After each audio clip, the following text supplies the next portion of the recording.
नमस्कार सामान्य जय Jagannath welcome to my channel टेक्चर। तो सांगा मैंने आज खूब आज खबर जानी तो तो सांगा मार्च 8 जो मिलबार अच्छी सुभद्रार पैसा तो कौ महिला को मार्च 8 10,000 टकर मिलबार अच्छे से आज अच्छी वीडियो मध्य आपको इनफर्मेशन देवी। तो वीडियो पूरा लास्ट पर्यटन देखो आप वीडियो मध्य मार्च 8 मिलबार अच्छे पैसा तो आपको कौ हिताधिकार मिले तो वीडियो मध्य पूरा जनइबी। वीडियो मतलब लास्ट देखो चैनल पर जो नुआ चैनल सब्सक्राइब कर दिखाँ। तो चलते आज वीडियो स्टार्ट कर देखो। तो खूब शीघ्र जो मार्च 8 मिलबार अच्छी महिला को 10,000 टका तो सुभद्रार तो से कौन देखो कौन ऑफिशियल न्यूज आसी देखो। तो मार्च 8 किसी हिताधिकारी सुभद्रा योजना 10,000 टका मिले तो जो मार्च 8 तो पूर्व जनवरी मसले मिलता 74,000 टका पूर्व या भी मार्च 8 भी मिलबार अच्छे पैसा तो से किता देखो 10,000 हिताधिकारी मिलबार अच्छे पैसा तो से कि अपडेट देखो।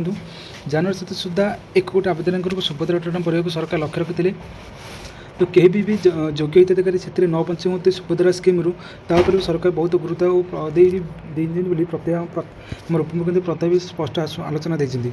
तो आउट देखो तेज सब बड़ कथा हो कि महिला को 10 10 टଙ୍କା मिलिबो को महिला को 10,000 टଙ୍କା मिलिबो सुभद्रा योजना अनेक महिला आप्लाय करथिले मध्ये सेमानक 1,000 टଙ୍କା मिले तो बहुत जो महिला आवेदन करते एपर्यंत टଙ୍କା मिलनी तो चतुर्थ पर्यायर यही टଙ୍କା मिल पारे बोली से आशंका रखी। तो पूर्व जो मैंने जनवरी मासरे जो पैसा मिलनी 5,000 टଙ୍କା तो मार्च 8 से 10,000 टଙ୍କା मिल पारे या प्रकार आशंका रही। यदि कौन त्रुटि कारण जो पर्यायर से टଙ୍କା न मिलता है द्वितीय किस्त एकाथरक 10,000 टଙ୍କା मिले तो जो कौन प्रकार त्रुटि पर्व यदि यार टଙ୍କା न मिलता है एका सहित आपन को तो से आपको जेकोसी त्रुटि कारण प्रजा से टଙ୍କା न मिलता है द्वितीय किस्त क्षेत्र 10,000 टଙ୍କା मिलवर आशंका कर।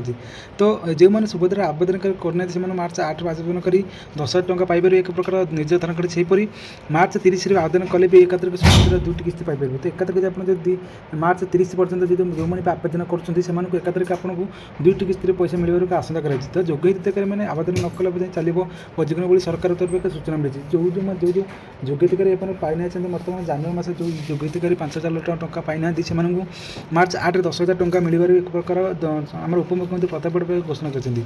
तो सांग मैंने आज मैं वीडियो मध्य जनइली जो मैंने भी जनवरी मास मध्य 5,000 टଙ୍କା न पाई से मार्च 8 एकाथरक 10,000 टଙ୍କା पाई बोली एक प्रकार सूचना मिली। तो वीडियो मध्य यही आपको ऑफिशियल न्यूज आसी। तो वीडियो जो पसंद चला तो गोटे लाइक कर चैनल पर नुआ चैनल सब्सक्राइब कर दिखाँ। आज रोचे जय जगन्नाथ।